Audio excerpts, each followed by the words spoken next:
کہ اے مسافر منزل تیری قبر ہے، منزل تیری قبر ہے، طے کر رہا ہے جو تو دن کا یہ سفر ہے، تو دن کا یہ سفر ہے دنیا کے اے مسافر۔ الحمد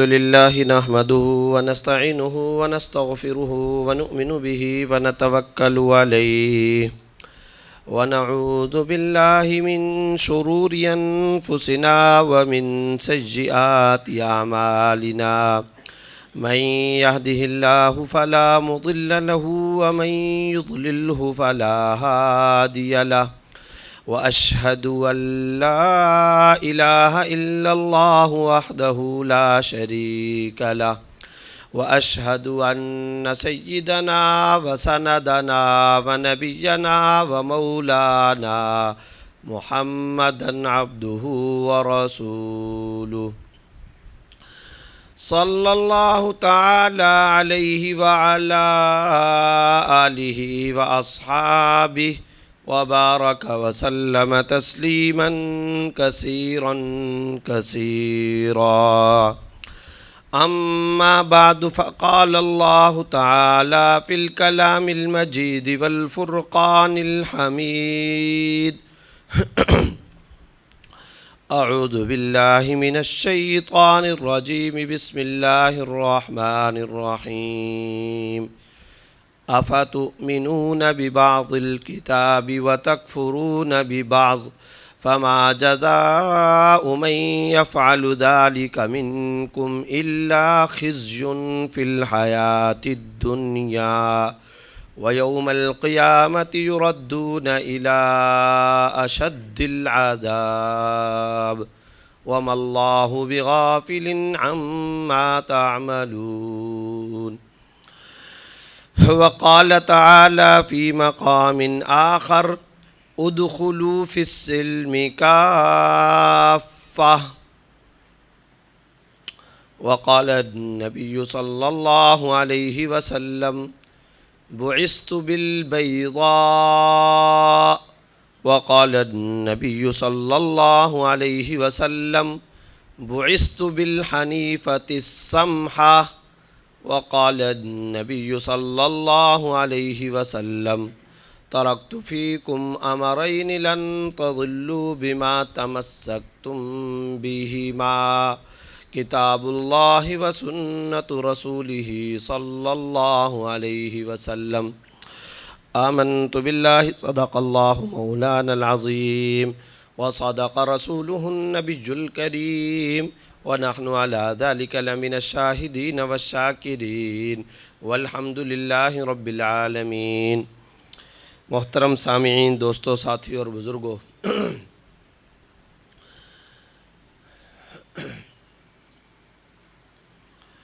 اللہ تعالیٰ نے اسلام کی شکل و صورت کے اندر جو دستور حیات اور جو ضابطۂ زندگی ہمیں عطا فرمایا ہے، یہ ضابطۂ زندگی دنیا اور آخرت دونوں کی فلاح و بہبود کا ضامن ہے۔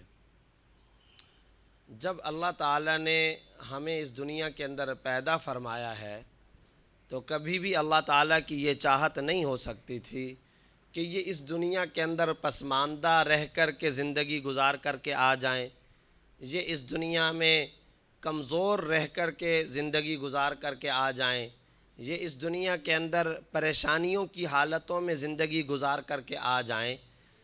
اللہ تعالیٰ کو ایک بندہ مومن کے بارے میں ہرگز یہ مطلوب و مقصود نہیں ہے، بلکہ اللہ تعالیٰ تو خود ہمیں یہ دعا تلقین فرماتے ہیں، ربنا آتنا فی الدنیا حسنہ وفی الآخرۃ حسنہ، اے ہمارے رب ہمیں دنیا کے اندر بھلائیاں عطا فرما، اچھائیاں عطا فرما، عظمتیں عطا فرما، شوکتیں عطا فرما، رفعتیں عطا فرما۔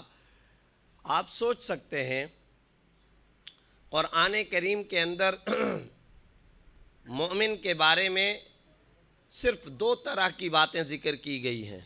مومن یا تو صالح ہوگا یا غیر صالح ہوگا۔ قرآن کریم کے اندر جدید و قدیم کی کوئی تفریق نہیں، قرآن کریم کے اندر خواص اور عوام کی کوئی تفریق نہیں، قرآن کریم کے اندر مسٹر اور ملا کی کوئی تفریق نہیں، قرآن کریم کے اندر تعلیم اور علم کے حوالے سے دینی اور دنیاوی کی کوئی تفریق نہیں۔ اس طرح کی کوئی تفریقات قرآن کے اندر موجود نہیں ہے۔ قرآن صرف اور صرف ایک ہی تقسیم کا قائل ہے، انسان یا تو مسلمان ہوگا یا کافر ہوگا، نمبر ایک بات۔ پھر جو آدمی مسلمان ہوگا یا تو وہ صالح ہوگا یا غیر صالح ہوگا، یا تو وہ نیکوکار ہوگا، اطاعت شعاری میں زندگی گزار رہا ہوگا، یا پھر وہ نافرمان فاسق و فاجر ہوگا۔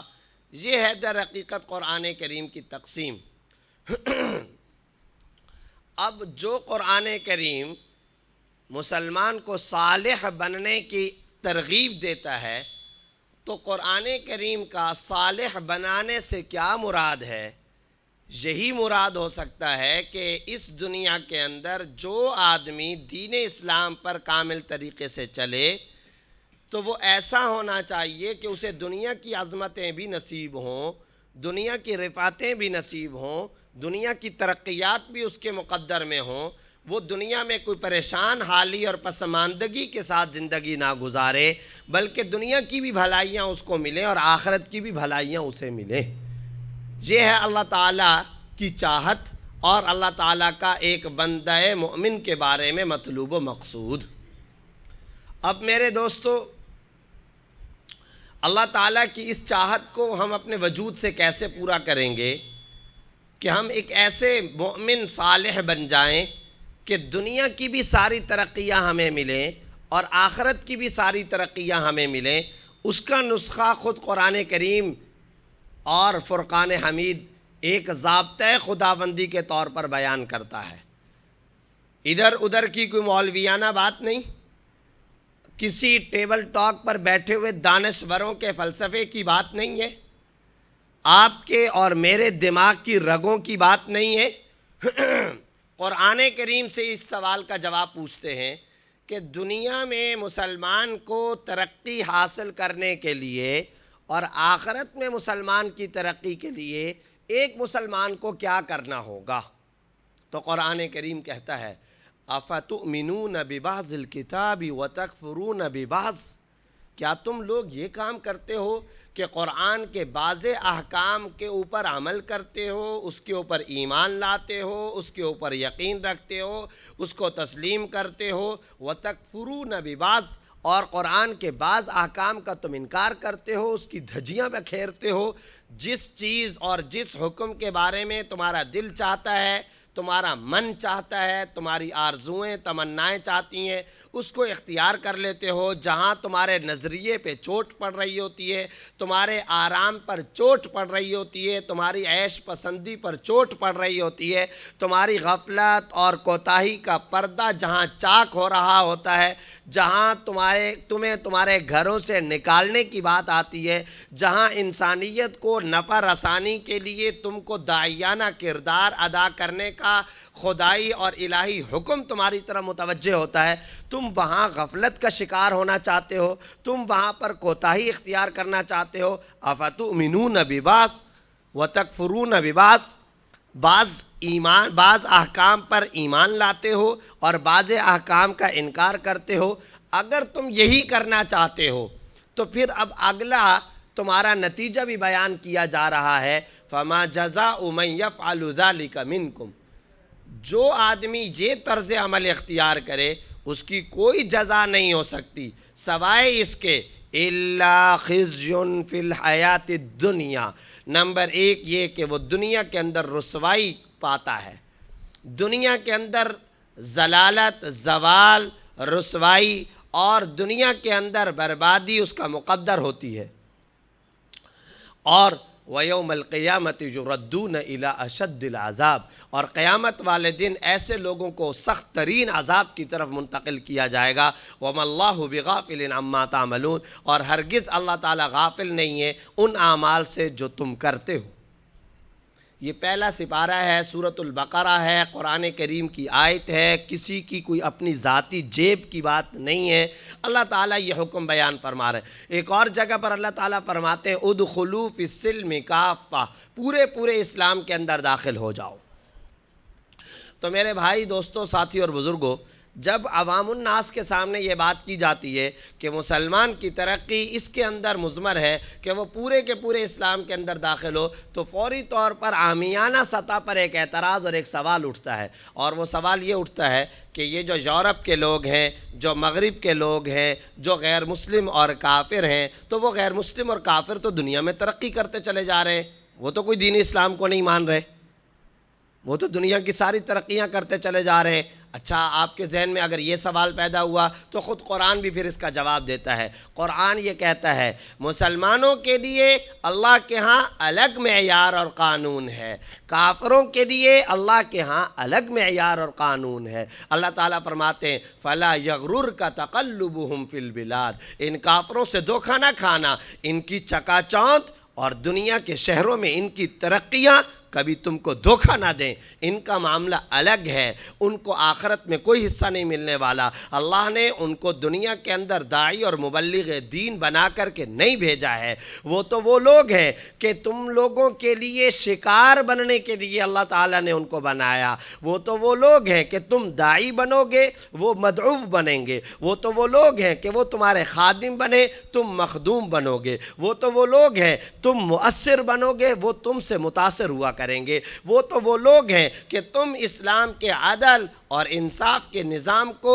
ان کے گھروں کی چوکھٹوں تک جا کر کے پہنچا دو گے، جیسا کہ رسول اللہ صلی اللہ علیہ وسلم کے اولین درجے کے محمدی غلاموں نے یمن، انطاکیہ، قسطنطنیہ، اسپین، غرناطہ، الحمرہ، یمن، کوفہ، عراق، شام کے اندر جا کر کے ان کی حکومتوں کے دروازوں کو کھٹکھٹا دیا تھا، اور مکہ مکرمہ کی بے آب و گیا بستی سے نکلنے والے تعداد میں انتہائی قلیل جس علاقے سے نکل کر کے آ رہے ہیں، قرآن کہتا ہے وادٍ غیر ذی زرع، وہاں پر کوئی کاشتکاری کے قابل فصل نہیں ہوتی ہے۔ یہ ایک ایسے پتھروں اور کالے کنکروں کے اوپر مشتمل ایسے پہاڑ ہیں جن پہاڑوں میں کوئی معدنیات نہیں ہے، جن پہاڑوں میں کوئی فصل نہیں ہے۔ یہ ادنا درجے کی چھوٹی کاشتکاری کرنے والے لوگ ہیں۔ یہ وہ لوگ ہیں کہ میلے اور جشن کا انتظار کرتے ہیں، اور جب ان کی جاہلیت کے مطابق میلے اور جشن کا انعقاد ہوتا ہے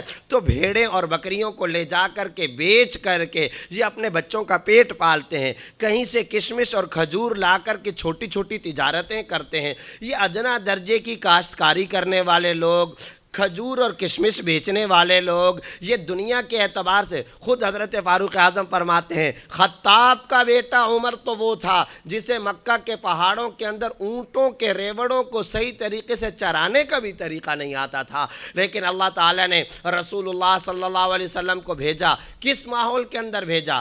کنتم علی شفا حفرۃ من النار فانقذکم منہا۔ پوری کی پوری انسانیت کا یہ حال ہو چکا تھا کہ یہ سارے کے سارے انسان، رسول اللہ صلی اللہ علیہ وسلم ان انسانوں کو مخاطب کرتے ہوئے فرما رہے ہیں تم سب کے سب لوگ آگ کے گڑھے کے کنارے پر پہنچ چکے تھے۔ ابراہیم علیہ السلام کو بہت زمانہ گزر چکا، تم نے اب دنیا میں بہت قتل و غارت گری کر لی ہے، اس دنیا کے اندر تم نے بہت مظالم ڈھال لیے ہیں، اس دنیا میں بڑی تباہیاں مچ چکی ہیں، انسانیت نے بہت ظلم سہ لیے ہیں، ایک دوسرے کو تم نے اس بنیاد پر قتل کیا کہ تمہارا گھوڑا ریس کے اندر میرے گھوڑے سے آگے کیوں چلا گیا، یہ اونٹ پانی پلانے کی گھاٹ کے اندر تمہارے اونٹ سے آگے کیوں چلا گیا۔ 80 سال تک تم نے ایسی ہلکی گھٹیا اور چھوٹی باتوں پر جنگیں کی ہیں۔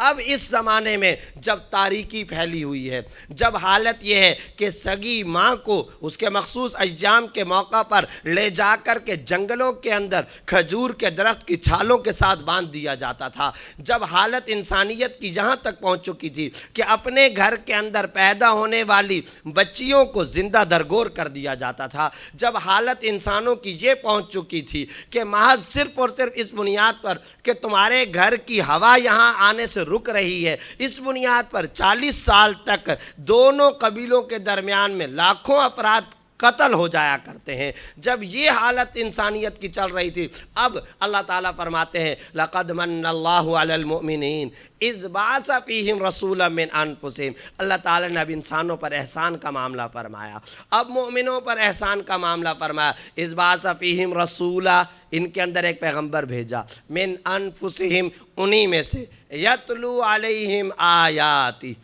وہ نبی آ کر کے کیا کام کرتا ہے؟ سب سے پہلا کام اس نے یہ کیا، قرآن کی دولت لا کر کے ان کے سامنے پیش کی۔ ذرا رک جائیے، کیا کہا ہے اللہ تعالیٰ نے؟ نقشہ یہ چل رہا ہے، انسانیت یوں قتل ہو رہی ہے۔ کنتم علی شفا حفرۃ من النار، آگ کے گڑھے کے کنارے پر سب پہنچے ہوئے ہیں۔ مرغی کا چوزا میرے کھیت کے اندر داخل ہو گیا، اور یہ مرغی کا چوزا کیوں میرے کھیت کے اندر داخل ہوا؟ 70 سال تک عرب کے قبیلوں میں اسی بنیاد پر جنگ رہی ہے۔ یہ انسانیت کی حالت ہو چکی ہے، ظلمت و تاریکی کے ایسے پردے۔ اب قرآن آ رہا ہے، لَقَدْ مَنَّ اللَّهُ عَلَى الْمُؤْمِنِينَ إِذْ بَعَثَ فِيهِمْ رَسُولًا مِّنْ أَنفُسِهِمْ يَتْلُو عَلَيْهِمْ آيَاتِهِ۔ پیغمبر آ کر کے کیا کام کر رہے ہیں؟ یہ ایسی زندگی گزارنے والے محمدی غلام کیسے رومن امپائر کو شکست دے رہے ہیں؟ کیا کر دیا تھا رسول اللہ صلی اللہ علیہ وسلم نے ان کے ساتھ؟ کون سی اسپرٹ بھر دی تھی ان کے اندر؟ وہ کون سی روحانی پاور بھر دی؟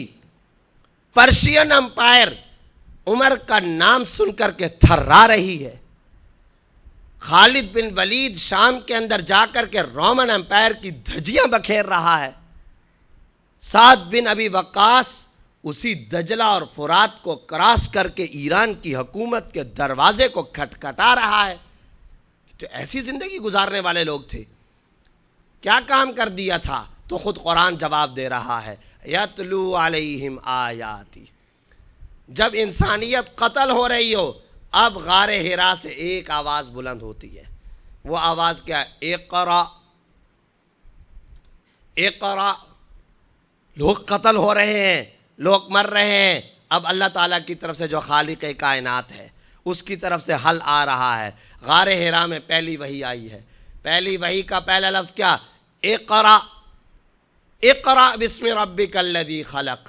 پڑھیے اس رب کے نام سے جس رب نے پیدا کیا ہے۔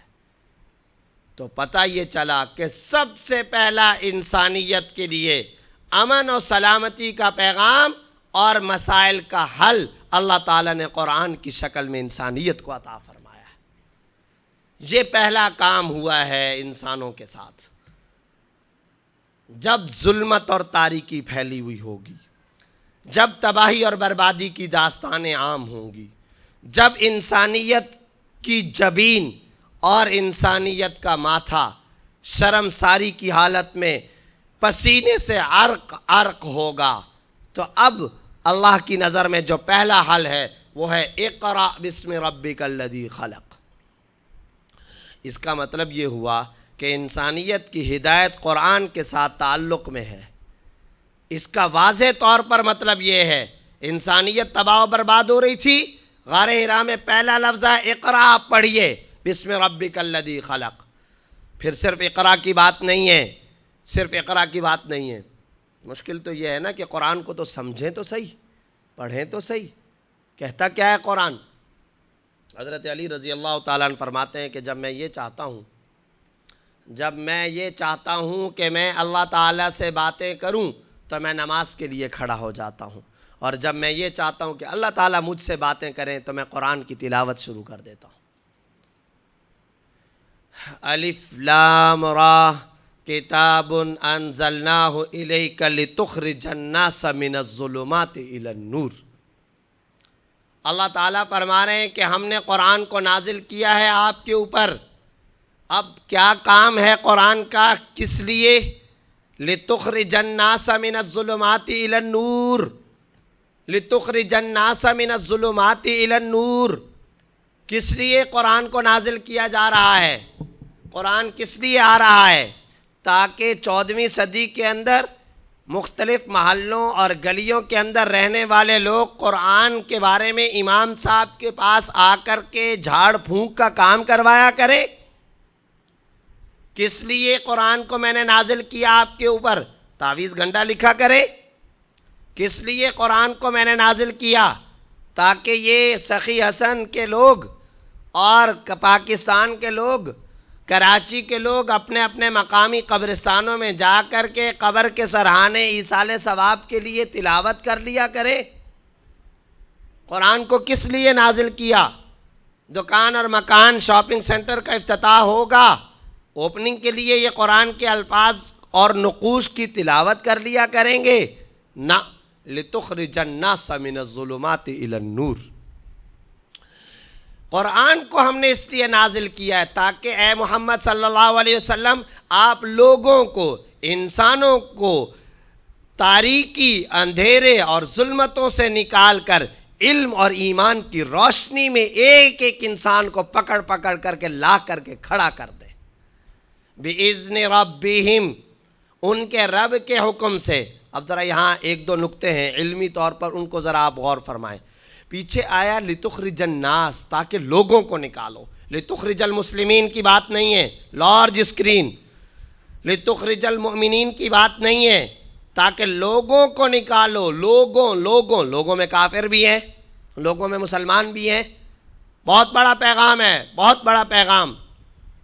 اس دنیا میں امن اور سلامتی کا جتنا بڑا پیغام قرآن نے دیا ہے، دنیا کی آج تک کسی مذہبی اور غیر مذہبی کتاب نے امن اور سلامتی کا ایسا پیغام ہرگز نہیں دیا ہے۔ آپ نماز پڑھتے ہیں نا، جب آپ نماز پڑھتے ہیں، دکھ تو یہ ہے کہ قرآن کا فہم، قرآن کو سمجھنا، قرآن کے پیغام کو کی ابدیت، اس کی آفاقیت، اس کی عبقریت کو سمجھنا متروک ہو چکا ہے۔ مسلمانوں نے تدبر فی القرآن، قرآن میں غور و فکر کی عبادت کو صدیاں بیت گئیں، چھوڑ دیا، یہ عبادت ختم ہو چکی۔ قرآن کے اندر نماز کے بارے میں یہ لفظ اللہ تعالیٰ نے نہیں استعمال فرمایا، جو اللہ تعالیٰ نے لفظ قرآن میں غور و فکر نہ کرنے کے اوپر استعمال فرمایا۔ پتہ ہے قرآن کریم کیا کہتا ہے؟ افلا یتدبرون القرآن ام علی قلوب اقفالها، کیوں نہیں غور کرتے یہ قرآن کریم کے اندر؟ کیا ہو گیا ہے کہ یہ قرآن میں غور و فکر نہیں کرتے؟ یا ان کے دلوں پہ کوئی تالے پڑے ہوئے؟ یہ قرآن کریم ڈانٹ ڈانٹ کر کے جھنجھوڑ رہا ہے آپ کو اور ہم کو۔ کیا ہو گیا ہے ان کو؟ افلا یتدبرون القرآن، قرآن میں غور و فکر نہیں کرتے؟ ام علی قلوب اقفالها، یا ان کے دلوں پہ کوئی تالے پڑے ہوئے؟ ان فی خلق السماوات والارض واختلاف اللیل والنہار، آسمان اور زمین کے پیدا کرنے میں، رات اور دن کے پیدا کرنے میں۔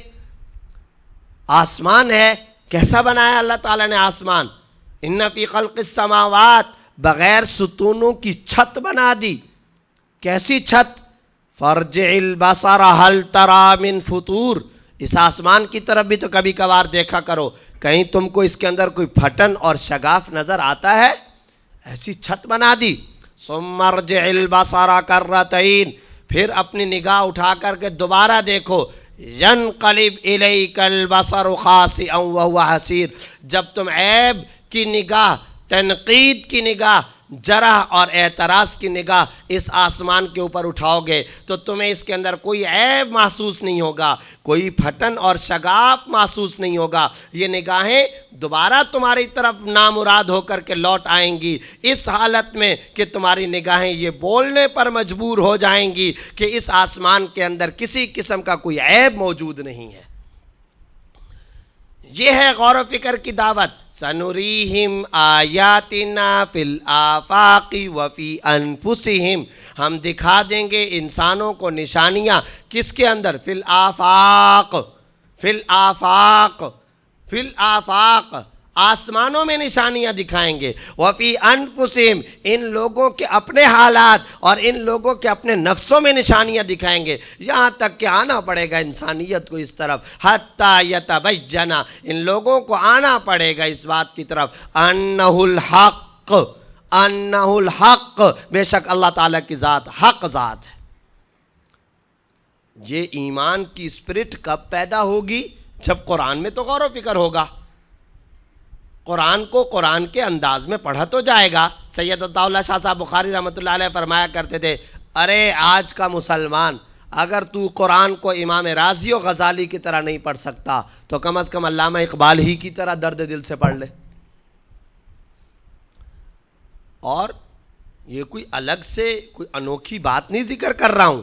آپ جب نماز پڑھتے ہیں تو کیا کہتے ہیں؟ الحمدللہ رب العالمین۔ آپ کو پتہ ہے آپ نے کیا کہا؟ پتہ ہے آپ نے کیا کہا؟ الحمدللہ رب العالمین۔ کیا مطلب؟ تمام تعریفیں۔ کیا کہہ رہے ہیں آپ کو پتہ نہیں ہے آپ نے کیا کہا؟ آپ یہ کہہ رہے ہو ارے یورپ اور امریکہ سے میں متاثر ہو جاؤں، دنیا کی چکا چوند سے میں متاثر ہو جاؤں، میں دنیا سے تاثرات لوں گا اور میں دنیا کی تعریفیں کروں گا، میں دنیا کو تو جوتوں اپنے پیر کی ٹھوکر میں رکھتا ہوں، ارے میں مغربی کی تہذیب سے متاثر ہو جاؤں گا، میں مغرب کی تمدن و ثقافت کی تعریف کروں گا، میں یورپ اور امریکہ کی لائٹوں اور روشنیوں، سڑکوں، لیبارٹریوں اور ان کی سائنس اور ٹیکنالوجی اور مادہ پرستی سے میں متاثر ہو جاؤں گا؟ ہرگز نہیں۔ الحمدللہ رب العالمین، میں وہ انسان ہوں، میں صرف رب العالمین کی تعریف کرتا ہوں۔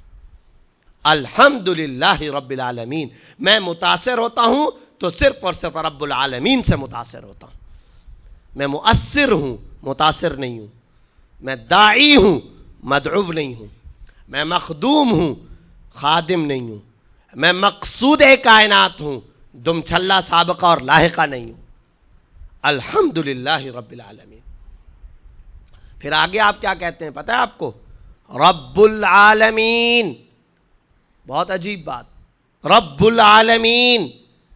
آج مسلمانوں کو کہا جا رہا ہے کہ یہ تنگ ظرف ہیں، انا للہ و انا الیہ راجعون۔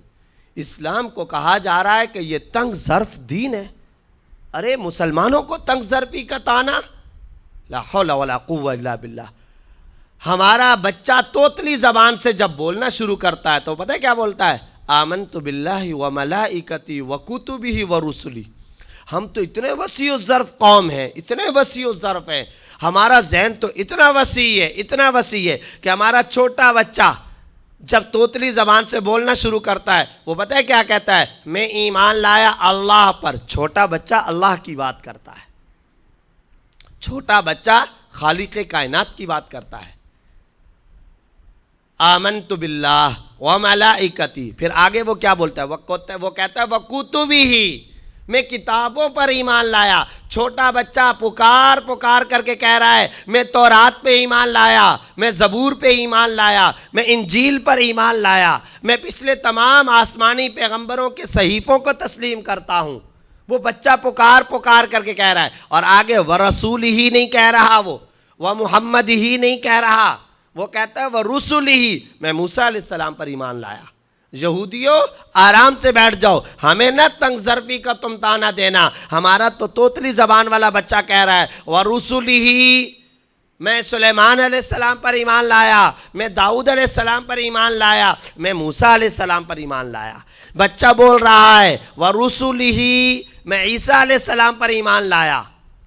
ہم تو اتنی وسیع الظرف قوم ہیں، ہمارے بچے یہ اعلانات کر رہے ہیں، اور ہمارا ہر بالغ فرد جب نماز پڑھتا ہے تو عبادت میں پہلا لفظ وہ یہ استعمال کرتا ہے رب العالمین، الحمدللہ رب العالمین۔ وہ رب العالمین جب کہہ رہا ہے رب المؤمنین نہیں کہہ رہا، مؤمنوں کا رب نہیں، رب المسلمین نہیں، رب سعودی عرب نہیں، رب اہل پاکستان نہیں، رب افریقہ نہیں، کیا کہہ رہا ہے؟ رب العالمین۔ وَإِذْ قَالَ رَبُّكَ لِلْمَلَائِكَةِ إِنِّي جَاعِلٌ فِي الْأَرْضِ خَلِيفَةً۔ کیا مطلب؟ اللہ تعالیٰ کہہ رہے ہیں کہ میں مسلمان کو زمین کے اندر اپنا خلیفہ بنا کر کے بھیج رہا ہوں، میں مسلمان کو زمین میں اپنا خلیفہ بنا رہا ہوں۔ کتنے دکھ کا مقام ہے، کتنے افسوس کا مقام ہے۔ دو پہلو ہیں انتہائی غم اور صدمے کے، جس کی وجہ سے آج مسلمان زوال کا شکار ہو چکے ہیں۔ ایک تو مسلمانوں کے اوپر یہ اعتراض کہ یہ تنگ ظرف قوم، اور دوسرا خود مسلمانوں نے بھی اپنے مقام کی لاج نہیں رکھی۔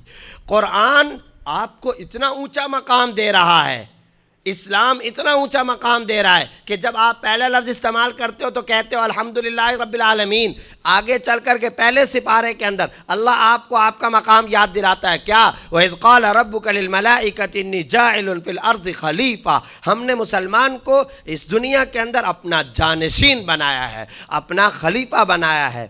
ملک کا جو بادشاہ ہوتا ہے وہ گلی کے کونسلر سے لڑائی کیا کرتا ہے کبھی؟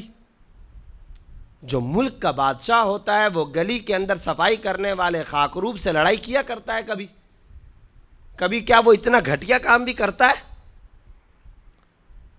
کیا ہو گیا ہے مسلمانوں کو؟ کس پستی کے اندر مسلمان پڑ گئے ہیں؟ شاہین کو چوہے سے لڑا دیا ہے، عقاب آج چوہے سے لڑ رہا ہے۔ مسلمان ہو کر جس کو اتنا بڑی لارج اسکرین، اتنی بڑی دنیا دی گئی تھی، وہ صحابہ جنہوں نے انطاکیہ، یمن، عراق فتح کیا تھا، اور ان صحابہ کی جگہ پر آج ہم نے اور آپ نے، جنہوں نے امریکہ، یورپ، مغرب کے نائٹ کلبوں میں نعرہ تکبیر بلند کرنا تھا، آج یہ مسلمان کراچی کی سڑکوں میں بلوچی اور سندھی کے نام پر قتل عام کریں گے۔ یہ چشم فلک مسلمانوں کی کون سی پستی کو دیکھ رہا ہے؟ کون سا زوال آ گیا مسلمانوں کے اوپر؟ کیا ہو گیا ہے مسلمانوں کو؟ اتنا بڑا بلند اور اونچا مقام قرآن اور خدا مسلمان کو دے رہا تھا، دے دیا۔ اتنی بڑی اہم ترین ذمہ داری ہمیں دی گئی، ہم کراچی کے روڈوں کے اوپر پشتو اور اردو سپیکنگ کی بنیاد پر بوریوں میں لاشیں بھریں گے؟ شاہین چوہے سے لڑ گیا، ملک کا بادشاہ گٹر صاف کرنے والے سے لڑ گیا۔ ارے کیا ہو گیا ہے مسلمانوں کو؟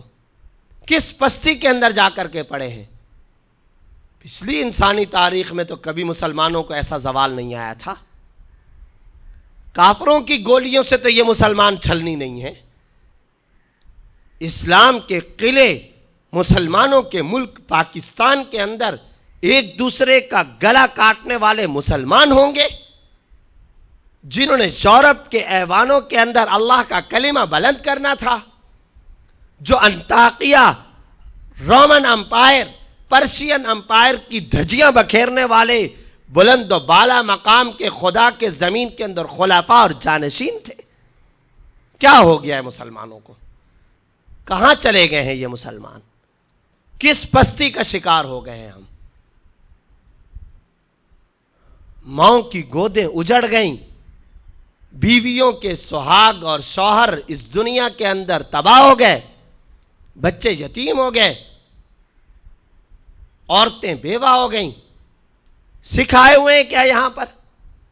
کیا کراچی کے اندر مجوسی آئے ہوئے ہیں؟ یا ہندو آئے ہوئے؟ عیسائی ہیں جو مار رہے ہیں؟ کیا کوئی یہودی آئے ہوئے؟ مسلمان کا گلا کاٹے گا اور مسلمان کو قتل کرے گا۔ مقام کیا دیا تھا خدا نے، اور ہم کیا کر رہے ہیں؟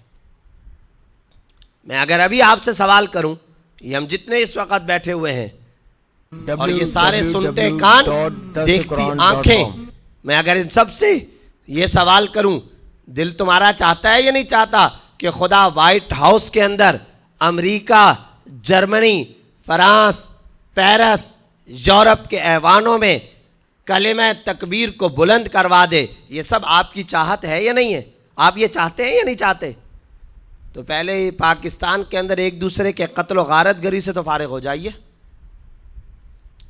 پہلے ایک دوسرے کو قتل کرنے سے تو ہم فارغ ہو جائیں، پہلے ہم ذرا صوبائی اسمبلی کی سیٹوں پہ لڑائیوں سے تو فارغ ہوں، پہلے ذرا ہم قربانی کی کھالوں پہ لڑائیوں سے تو فارغ ہوں، پہلے ذرا ہم اردو اور سندھی کے بولوں کے اوپر ایک دوسرے کو قتل کرنے کے کام سے تو فارغ ہو جائیں۔ ربعی بن عامر پر کروڑوں سلام ہوں رضی اللہ تعالی عنہ۔ سعد بن ابی وقاص اسی دجلہ و فرات کو کراس کر رہا ہے۔ فاروق اعظم کا یہ سپاہی مدینہ سے نکل کر کے وہ دجلہ و فرات جو آج کی فرعونی اور طاقتوں کے جبر کا نشان بنا ہوا ہے۔ وہ دجلہ و فرات جو آج کی مغربی طاقت اور مغربی سامراج کے تشدد اور ظلم و ستم کی داستانیں انسانیت کو سنا رہا ہے، اسی دجلہ و فرات کو ایک موقع پر سعد بن ابی وقاص نے عبور کیا تھا، اور سعد بن ابی وقاص کی فاروقی فوجوں نے اسے کراس کر کے ایران کی حکومت کے دروازے کو کھٹکھٹایا تھا۔ ربعی بن عامر کو بھیجا، ایرانی فوج کا کمانڈر ان چیف اپنے دربار کے اندر سیٹ پر بیٹھا ہوا ہے۔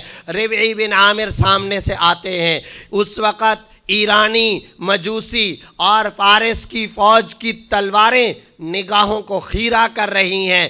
دربار کے چاروں طرف ایرانی فوج کے لوگ اپنے تیروں سے، اپنی تلواروں سے لیس کھڑے ہیں۔ ربعی بن عامر مدینہ کا محمدی نوکر اور غلام، وہ فاروق اعظم کا پیغام لے کر کے دربار کے اندر داخل ہوتا ہے۔